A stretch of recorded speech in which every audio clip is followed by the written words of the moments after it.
Got a good thing for you. Don't let anyone tell me otherwise, baby.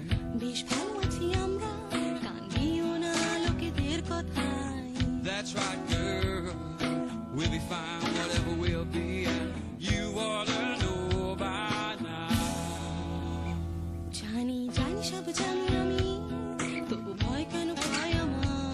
But you feel to be the same no matter where we're from. Good morning and welcome to Goldilocks Lake. That's what it's called now. Get used to it. All my life I've been blessed to have a strong Celtic ray shine upon me.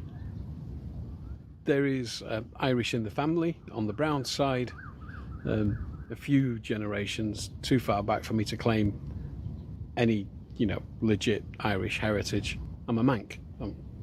That's who I am. However, all my life I've had Irish friends. Some of my closest friends in adulthood, the people I love the most in the world, are Irish. Many of whom I met during the Asian Gaelic Games, which is what today's story is about. So yeah, and as a diaspora, the Asian Gaelic Games is like the perfect example of what happens when that diaspora get together and do something really Irish. Because what happens is stories are manufactured that will last you your entire life, and I'm going to share one of them today, and I hope you enjoy it. This morning it's 24 degrees again. The lake's still a bit choppy, and we're filming from the about the 2:30. The geese are behind me to the left, and over there is my hand. Over there is the gym, which I'm not calling the new gym. So welcome to Goldilocks Lake of a Saturday morning, a chilly Saturday morning. This story, as I said in the intro, is from the Asian Gaelic Games, the GA, and it's from the third one. I have a million GAA Asian Gaelic Games stories, but this is from the third one, because that was a really big one. What had happened is that in the 3 years that the games had been stable in one location, Phuket, it grew quite exponentially, and I'm prepared to be contradicted on that by any of the guys who were part of it, but I believe it's true that by the third year the president of Ireland decided to attend. Hear me, the president of the country decided to visit the Asian Gaelic Games. Mary McAleish, who was utterly delightful. Anyway, I found out that she was visiting about 3 weeks before the games, as did everybody else. So there's quite a lot that goes into a presidential visit.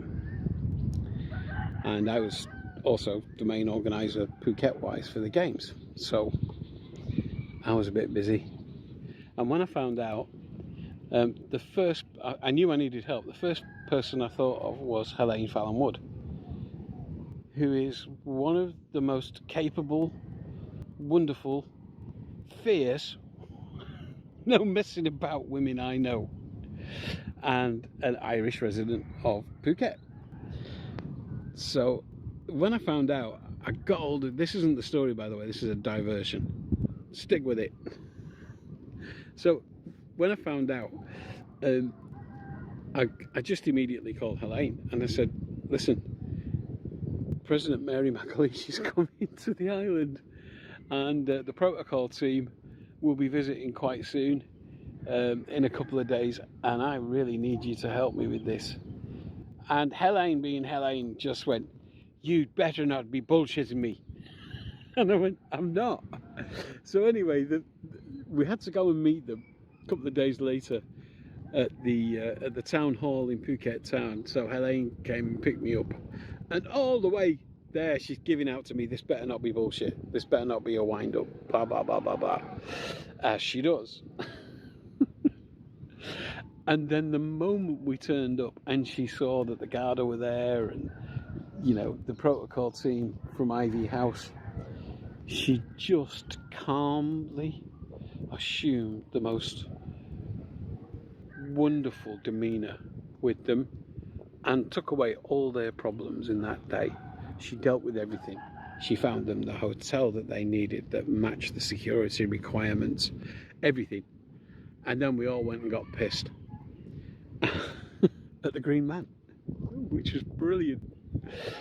And so she dealt with them all the way through the thing, and she was so magnificent at it. Eventually, quite soon afterwards, she was appointed the honorary consul, the Irish honorary consul for Phuket, which was, it's almost like a voluntary position, but she also excelled at that, as she does at most things that she does, including sending me tea. She is my Irish tea fairy and sends me various tea from Ireland, Barry's tea, and she discovered a new one which is wonderful called Diplomat. So that was a diversion, but it was a good one, and I had to doff the cap to Helene for doing that. Anyway, on the last day President McAleish was coming to the stadium, on the last day of the games I think it was, and there was quite a lot of communication required. You know what, when she was arriving, what entrance, blah blah blah, and we got this welcome party, and part of that was a very young Louie, my son, who got a bunch of flowers that was bigger than him to give to her as the, you know, token kid who gives flowers to a head of state kid role. A proud moment, you know. So we're all waiting at one entrance, and then suddenly this phone call comes through and says they're not coming in this entrance, they're coming in another entrance which was halfway around the pitch. So we all had to leg it because they were turning the corner into the stadium, so the whole welcoming party had to leg it down the pitch, or down the side of the pitch, to get to the other entrance so that we'd be there in time. And I had stuff to carry, I can't remember what it was, and so Sean Kelly, who was the new head of the GAA, a famous Irish cyclist, who was organising our side of things, picked up Louie and basically legged it, holding Louie all the way down the side of the pitch. At which point, I now have to explain something. In Gaelic football, there's a move where you run and bounce the ball. It's called soloing. Okay? So, as Sean Kelly, the new head of the GAA, is legging it down the touchline with my son Louie and a big bunch of flowers in his arms, someone in the crowd went, "Go on, Sean, but don't solo the fucking baby." Don't solo the baby. Absolutely brilliant. Anyway, we made it. We got there, and unruffled, we met President McAleish, and Louie handed her the flowers, and you know, the day was saved. And I think Sean Kelly took a while to get his breath back, but you know, it all went so smoothly. I'm sure that President McAleish has no idea of what was going on behind the scenes. So I love that story. Don't solo the baby. And that's a classic, isn't it?